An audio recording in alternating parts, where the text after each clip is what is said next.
It started with pop lacrosse, like the little kind of gym lacrosse or whatever, the plastic head STX sticks. There was like a primary school league for that, madly enough. Yeah, to give the kids something to do, because it wasn't in the greatest area.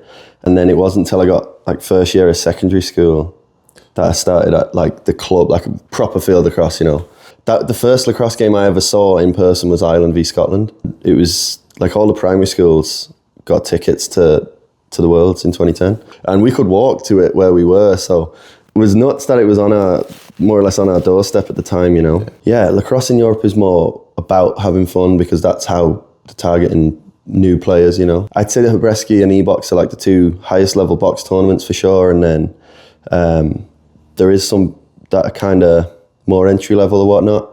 I don't want to sound too out there, but when people go on about how the universe works, right? Like it's a bit dark now, but my grandma had just passed away. Like we were in the room, right? Not 5 minutes later, like I get this text about like, do you want to come play for the men's Irish team? I was like, oh, like, and in the moment it wasn't as clear cut as do you want to come and play for the men's team? Like my head was lost, I don't know what I think about that moment, but yeah.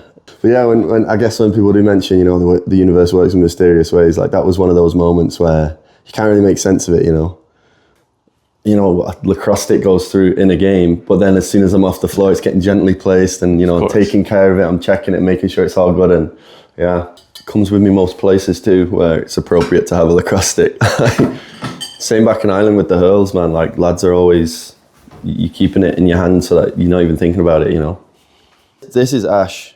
Yeah. So if you see, you can kind of tell the way the grain starts to curve. The way ash grows out of the ground, it grows up like this. Mm-hmm. So this is the bottom part of the ash tree. So here would be close to the ground. And then they hand shape them. They'll have like depending on the shape of the boss, like to have a template for it. And then you see the handles, depending on where you are in the country, like the handle would be different. The head shape is different, like different parts of the country are known for different head shapes. And then Torpy kind of come out with their own and have been changing that and perfecting that. I meant to bring my hurl back over, but I forgot. So it's a good job I have lacrosse to play. Excuse the mess, I'm sure you understand. Bit of a different face shape than I'm used to, but it doesn't take long to get used to it. I had a little play around with the stringing. I string my own sticks. Really? Yeah. Well, I was bad at it for a long time. Trial and error, YouTube videos. I got that, like balaclavas are illegal in Northern Ireland because of turbulent past, we shall say. And so Kneecap are a trio from the north of Ireland and they rap Os Gaeilge, so in Irish and in English. Like, if you haven't heard of Kneecap by now, Slum, na tar hugum le doch chud swinchy, na John Annalisher mo chud lynchy. My chain loves hood, so I wish you could do a version for him, but PG. Send me it when you can. He's your number one fan. His first word for culture land, so he understands all of tree keg on. He's only started in Skull and Bishaw. He just thinks you guys are lethal. I know he's a wee bit young, try to keep it from him, Jonathan my yeehaw. Cool guard test, show my new Ghost Raider. 40 odd breath smells like cider. Try to talk business to me with jizz in your teeth, back of the glider. Cap, it's problem shove. Not got any chance, go jock or live. Stick a wee tune out just for the kids, cause my two ones they love you the best. Fuck shit, ways up mess, we're the general who too late. They get pissed and we smoke every penny getting off of our taste. There's no act, it's just the way it is, real shit. You'll find me in a snug of a dimly lit shit run down pub. Face all smug in a place I love, seeing how fucked I can get on government funds. That's another paint done, already jokes all alone column. And I'll walk some random standing over me rapping one of my songs. My far short here is problem, the call, not chuckle like Jerry, a shocker and all. I can't short fat and a druggy or bad, it's time me I ride and we into a while. Oh, here gonna minute that I call you Korean, that car route, tossing the rose with the I try not to take it too hard like a loss, but I hate losing. Like, if you're not trying your best, you're actually disrespecting the opponent and the game. And it's the same in hurling as well. Like, you play hard. You don't play to hurt anyone, but you play hard, Like, hurling's the same that way. Like, honour the song, Just do your job, but do it well.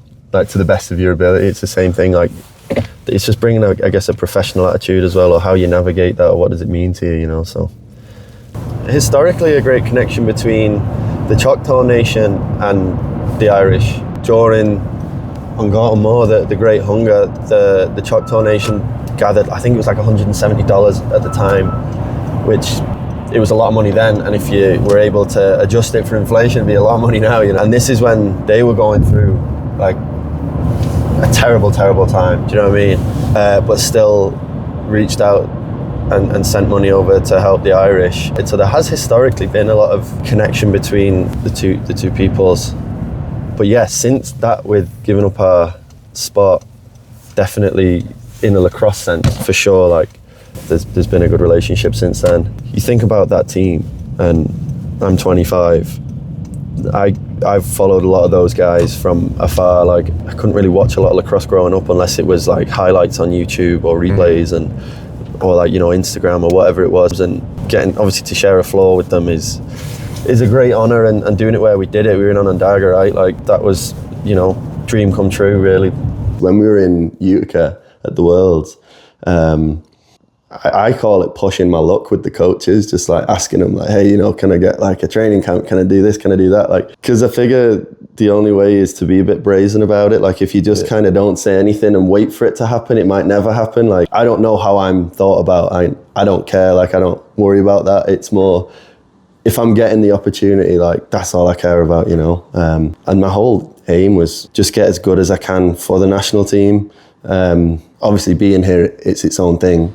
And I want to be as good as I can while I'm here and get as good as I can. So I don't know, I look at it and I go, well, I got this far, like, what's one or two more steps up the ladder, you know? Like, not that it's not a huge jump, you know.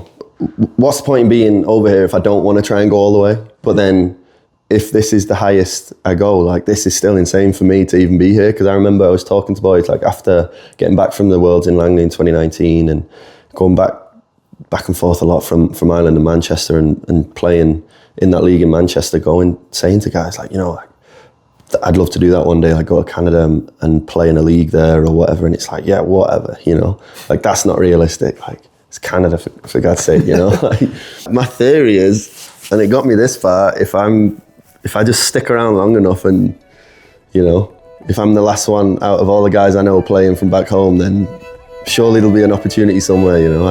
As Coach said, you know, it's how hard do you want to work, so.